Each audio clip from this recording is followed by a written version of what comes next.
Small protests were staged outside multiple Indian diplomatic missions in Canada on Monday. About 100 protesters burned the Indian flag and struck a cardboard cutout of Indian Prime Minister Narendra Modi. The protesters were also seen carrying flags of the Khalistani separatist movement.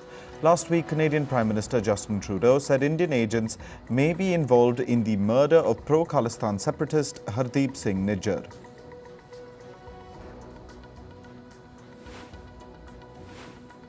The Speaker of Canada's House of Commons has apologized to the chamber.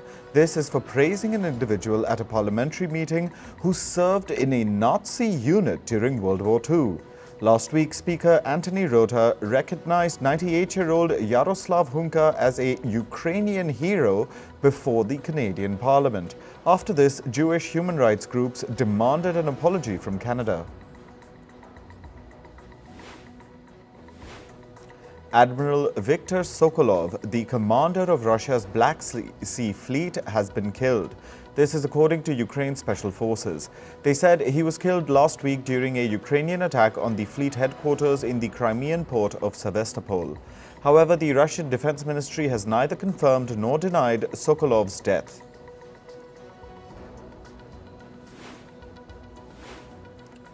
South Korea hosted senior diplomats from China and Japan in a rare trilateral meeting. The meeting aimed to set the stage for the resumption of three-way summits between the countries' leaders. This comes amid Japan and South Korea's tightening cooperation between themselves and the US.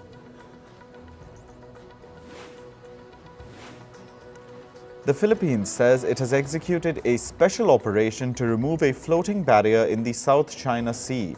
The Philippines had accused China of installing the barrier. A long ball buoy barrier was installed in a disputed area of the sea called the Scarborough Shoal. Footage released by the Philippine Coast Guard also showed several Chinese vessels near the barrier. Manila said this prevented Filipino fishermen from entering the area. A large fire broke out after an explosion at a gas storage depot in Nagorno-Karabakh. Local reports say the incident has left 20 dead and has injured more than 290 people. The majority of the victims were in severe or extremely severe conditions. It was not immediately clear what caused the blast. Nagorno-Karabakh is a disputed area in Azerbaijan, which is home to mostly ethnic Armenian people. Tensions have flared up in the region after Azerbaijan reclaimed full control of it last week. Police moved in to secure and search a village in North Kosovo on Monday. They searched houses and looked for armed men.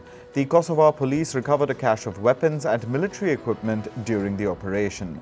The operation comes after a shootout between Kosovo police and ethnic Serb gunmen, which took place over the weekend. 3 attackers and 1 police officer died in the gunfight. Indian Foreign Minister S. Jaishankar met with United Nations Secretary General Antonio Guterres. They met on the sidelines of the United Nations General Assembly. Jaishankar said they spoke about how India's G20 presidency has contributed to strengthening the UN's Sustainable Development Agenda. They also spoke about possible reforms for international financial institutions like the World Bank and the International Monetary Fund. Jaishankar is scheduled to give his general debate speech to the United Nations General Assembly later today. US President Joe Biden is hosting leaders from Pacific Island nations at the White House for a summit. Yesterday, the US established diplomatic relations with the Pacific Island countries, Cook Islands and Niue. US Secretary of State Antony Blinken also signed agreements with prime ministers from both nations. US State Department spokesperson Matthew Miller has called an attack on the Cuban embassy unacceptable. This was after an assailant attacked the Cuban embassy in Washington, D.C. with Molotov cocktails over the weekend.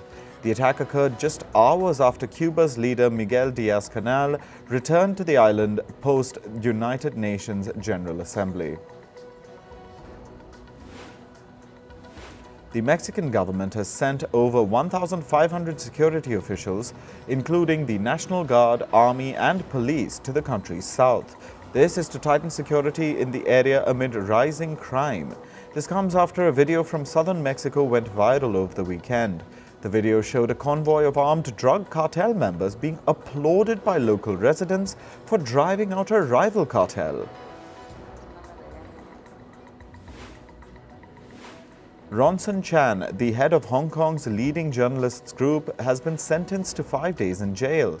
This is for obstructing police officers in September last year. Chan was detained and handcuffed by 2 officers while covering a story after he failed to hand over his personal identity card. He also had to surrender his travel documents and now cannot leave Hong Kong. Anand Nampa, a prominent activist and lawyer from Thailand, has been sentenced to 4 years in prison. Anand is famous for his open calls for reform of Thailand's powerful monarchy. Thailand has a stringent law that shields the palace from criticism. It carries a maximum prison sentence of 15 years for insulting the Thai monarchy. In climate news, an intense storm struck the South African city of Cape Town yesterday. Officials say several people are missing and search operations are underway. Heavy rainfall also brought flash floods and damaged houses and buildings. Officials have issued a warning indicating the possibility of further flooding.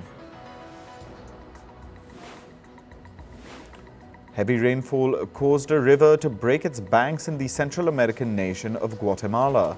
Officials say at least 6 people were killed after several homes were swept away by flash floods. Almost 15 people are still missing as rescue operations are underway.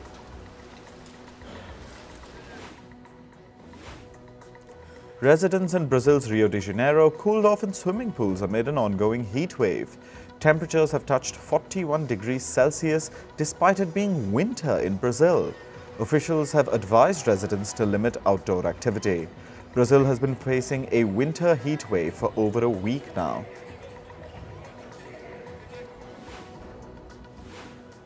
Chile has raised an amber alert around areas near the volcano Villarrica. An amber alert means there's a greater possibility of an eruption. The alert was issued after an increase in volcanic activity was noticed. Villarrica last erupted in 2015, prompting the evacuation of thousands of residents. Scientists say that ice around Antarctica will hit record low levels this winter. They added that the impact of global warming was ramping up at the South Pole. Researchers warn that the decline in ice can have dire consequences for animals like penguins. French President Emmanuel Macron unveiled a new ecological plan worth almost $9 billion yesterday. Macron says the purpose of the plan is to reduce greenhouse emissions in France by 55%. Macron added that France will end the use of coal for producing electricity by 2030.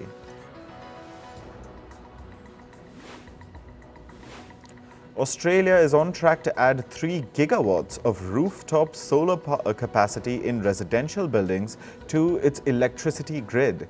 At least 160,000 households got rooftop solar systems this year.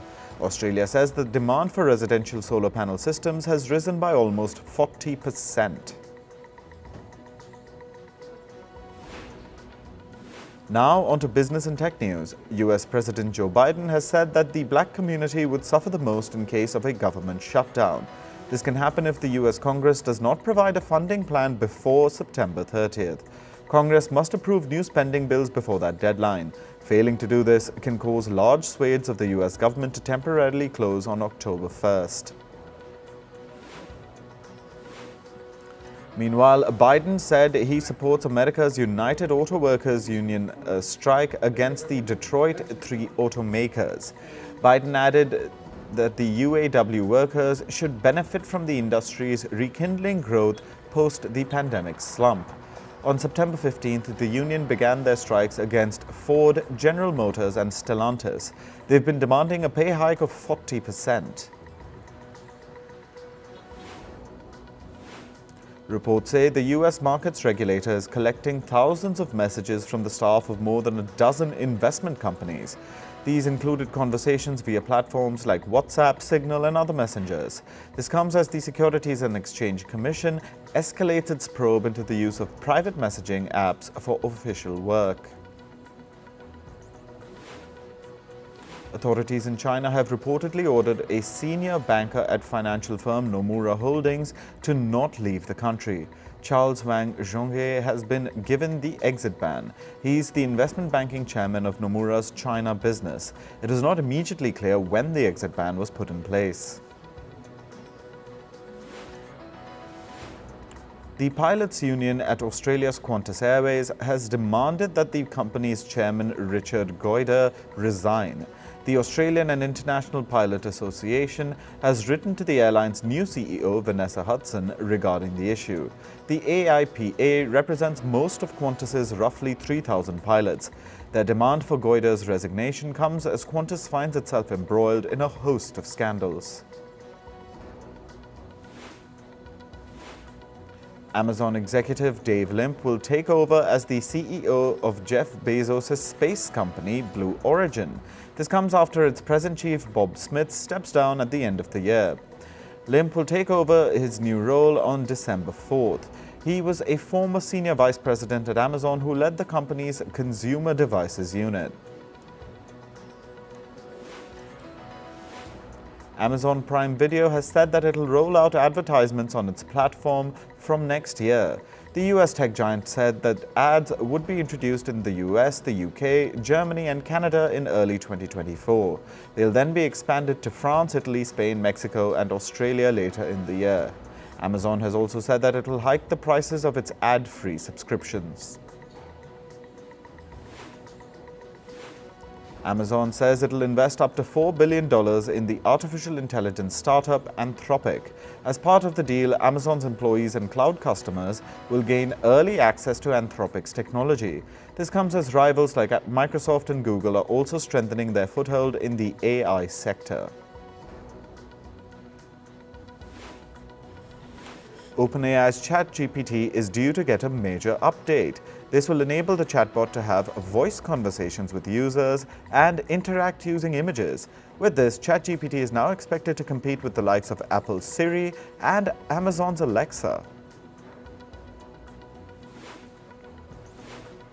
Spain's prosecutor has said the country will probe artificial intelligence-generated images of naked teenage girls. These were allegedly created and shared by the teenagers' peers. The prosecutor received around 20 complaints from families denouncing the fake pictures of their daughters. The case has reignited concerns over the potential misuse of AI.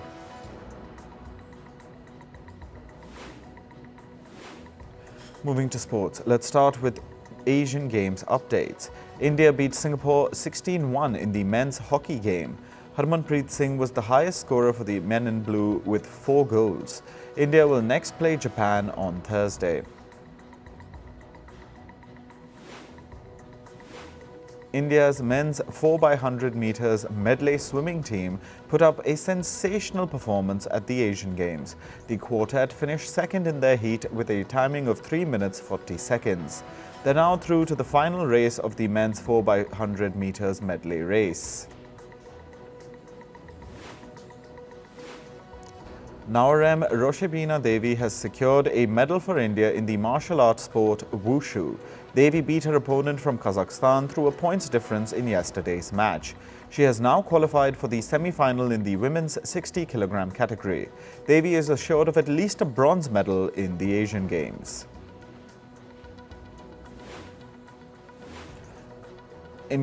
Moving on to other sports now, in cricket, Pakistan's cricket squad were issued visas to travel to India yesterday. The Pakistan team will arrive in India tomorrow for the Cricket One-Day International World Cup. Pakistan will play their first warm-up match against New Zealand on Friday in the Indian city of Hyderabad. Sri Lankan all-rounder Wanindu Hasaranga is likely to miss the Cricket World Cup. The team's doctor says Hasaranga has not yet recovered from a hamstring injury that he suffered last month. Hasaranga's absence would be a major setback for Sri Lanka. He was the leading wicket-taker for his team in the last 2 T20 World Cups. In football, the US women's team beat South Africa 2-0 in yesterday's match. The game was an emotional one as the US squad bid farewell to their star player, Megan Rapinoe. The 38-year-old striker played international football for 17 years.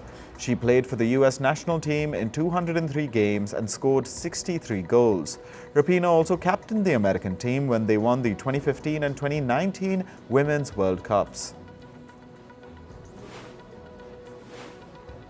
Arsenal manager Mikel Arteta has confirmed that midfielder Declan Rice has suffered a back injury. Arteta added that further assessments on the severity of the injury were being made. Rice has now become the fifth big player in Arsenal to be injured this season in a big setback for the Gunners.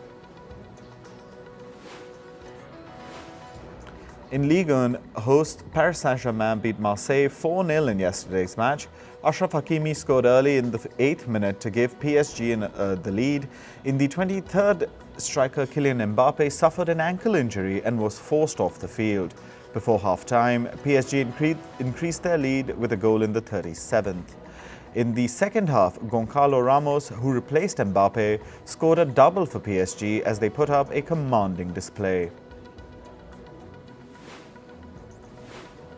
MotoGP riders say they're happy with their experience in India.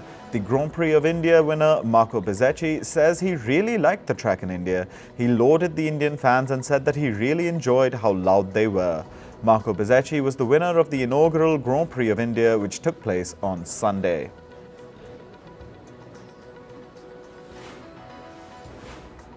In golf, Bryson DeChambeau won the LIV Golf Chicago title. He beat India's Anirban Lahiri by one shot to clinch the title. Along with the trophy, the American took home a cash prize of over $4 million. This is DeChambeau's second LIV Golf win. He also won the LIV Golf Greenbrier in August. In entertainment news, the makers of Dancing with the Stars have decided to move ahead with their TV show's premiere today. This comes after the WGA reached a tentative agreement with studios to end their ongoing strike. Talk shows like The Tonight Show starring Jimmy Fallon and Jimmy Kimmel Live may also resume within days. The Writers Guild of America, or WGA, have been on strike since May this year.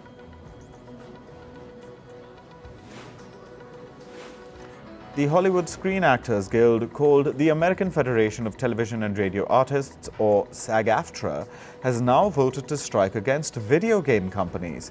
The SAG-AFTRA members plan to strike against 10 video game companies. Over 98% of the members voted in favor of the strike. The SAG-AFTRA president said that the companies need to stop playing games and get serious about negotiations. SAG-AFTRA has been on a strike against the TV and film industry since July this year. American actors Olivia Wilde and Jason Sudeikis settled their child custody case on Monday. According to reports, they will share joint custody of their two children. Sudeikis has reportedly been ordered to pay over $27,000 to Wilde for child support. Wilde and Sudeikis met at a party in 2011 and got engaged the same year. The couple decided to part ways in 2020. A temporary agreement has been reached in the ongoing custody battle between English actor Sophie Turner and American singer Joe Jonas. Turner and Jonas have made the decision to keep their two daughters in New York City. The reports come days after Turner lodged a complaint against Jonas, saying that he has wrongfully retained her daughters by withholding their passports. Earlier this month, Joe Jonas and Sophie Turner decided to separate after 4 years of marriage. English actor Kate Beckinsale has confronted cyber trolls who've targeted her online. In a statement shared on social media, the 50-year-old actress disclosed the persistent bullying she faces. Beckinsale's detailed social media post serves as a powerful response to her harassers, particularly addressing male offenders. The actor also expressed her gratitude for the overwhelming support she's received. Emma Hemming, the wife of American actor Bruce Willis, publicly spoke about his dementia for the first time. Hemming was on a TV show ahead of World Frontotemporal Dementia Awareness Week. Emma said that dementia is hard and she doesn't know if Willis is aware of what's happening to him. Hemming said, and I quote, "It's hard to know." Willis was diagnosed with dementia earlier this year. After the diagnosis, Willis decided to take a step back from acting. Driver Ryan Coase pleads not guilty in the American actor Treat Williams' death case. Coase's car allegedly collided with Williams' bike in the town of Dorset in the U.S. state of Vermont on June 12 this year. 35-year-old Coase had been charged for negligent driving that led to the actor's death. Actor Treat Williams was known for his roles in Hair and Everwood.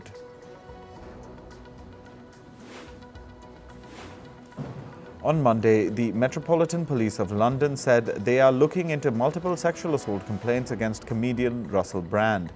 These complaints were received after 4 women alleged that Brand had sexually assaulted, raped and emotionally abused them. The 48-year-old British actor had dismissed these claims after the reports went viral. Brand said in a video that all these relationships were consensual. Scottish actor David McCallum passed away on Monday at the New York Presbyterian Hospital. He was 90 years old and died due to natural causes. McCallum rose to fame in the 1960s with his role as a Russian spy in the show The Man from U.N.C.L.E. 40 years later, McCallum found stardom again as an eccentric doctor on the series NCIS. English singer Adele recently said that she is not a great wife when it comes to football. She said this at her concert called On Weekends with Adele. This further fuels marriage rumors to her partner, Rich Paul. It comes days after the singer said in another concert that "My husband is here tonight."